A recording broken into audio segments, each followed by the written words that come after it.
Tala falava, tatou tala fou, mole nei Aso Lulu. Na taitolo po mai le aso na Filifono tanga al palimene, se ia uli ai le aso atai au, ona le tūlanga e pia na iei fina ngai whatatau le lafo, na whatu mai e le suia whai puleonga ngai whamaunga numero tolu, le afionga ia la auli le watia Schmidt.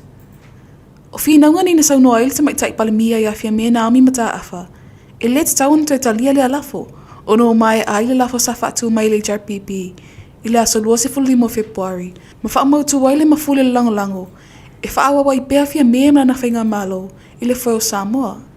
O lea fo i lafo na lango ai la auli mla na vaenga. E pēna si la fia. O le lafo le nei la auli le efes at inga, ma le lafo mfa atu talua i le HRPP, e wela i ainisi o vaenga, ile o ngata si ai ma le lafo le HRPP, le ana sauno aitu ile epai ono Dr. sa ile lema lielinga oi, ile fono na nafi. Wala to le lango ina le lafo la auli mla na vaenga, ona ile tutu samanisi o vaenga, le lafo le HRPP. E ele tata nunga o tatou tala fou. O le vaenga lo ese fina ngalo la auli matu ile epai ala tu lafo. O lo manino mai le lafo la auli, ina ia wha maa vai fia mea mai le palamia, ai to e filifile isi palamia fou. Pei ta ile lafo tu ile epa ma le HRPP, ia wha maa vai fia mea mai le tofi palamia, ai fau tua le ama malo le malo, ina ia wha ta ape le palamene, ai to e fo i whaile whainga palota a le atinuu. Ua to e awe ine le whang whetalai le awanua ia vaenga e lua, ina ia te teo wai ala tautu stusinga, ma tu ina atu le whanga whetalai, au le itale se fululua i le vailuanga le po ana nei. O taia o fo iwa wha moe moe, e te usui ai le whontanga, a le palimene. Inisi o tala, na tau fia i le ofisole o loile vea sunti a nei le ia mau hunt, ilo na whaia ni whaasara longa se se ilunga le social media. E whaasangale le company va ale le Samoa Airways, e whaapea, e ei whala au whaasaina na ufi mai tono le atinuu, na mai se tasia malanga le Samoa Airways, mai America Samoa.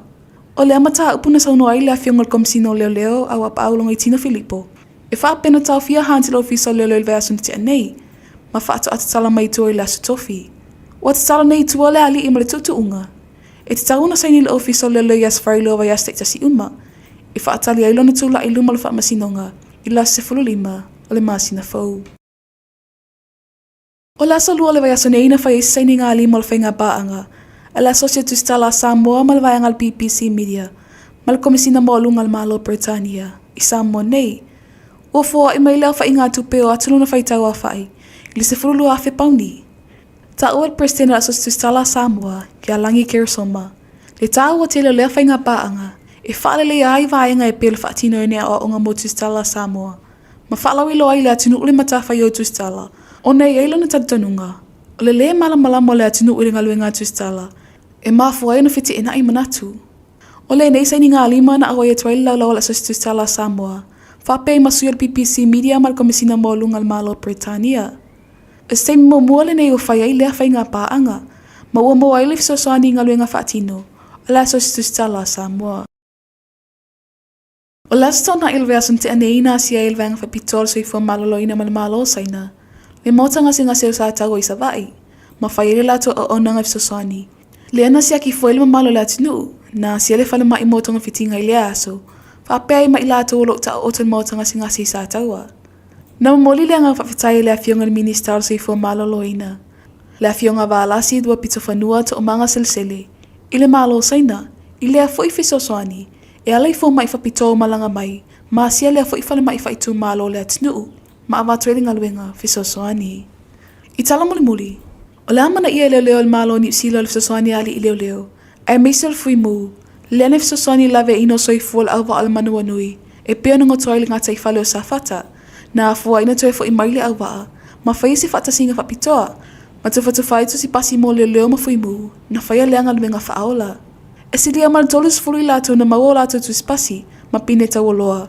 E whai ma wha mau whai longo le amana i olo lato sa tāua, i le whasao ino le nei awa a atoa, o le manua nui. Sa noa le fionga teitei whono le komiti whaatono le pūlengo tinei muum whalawlawe tupu whafosei. I le tāua le no whasao ni te mi uma, e te tupu mai ni whaafi tāuli.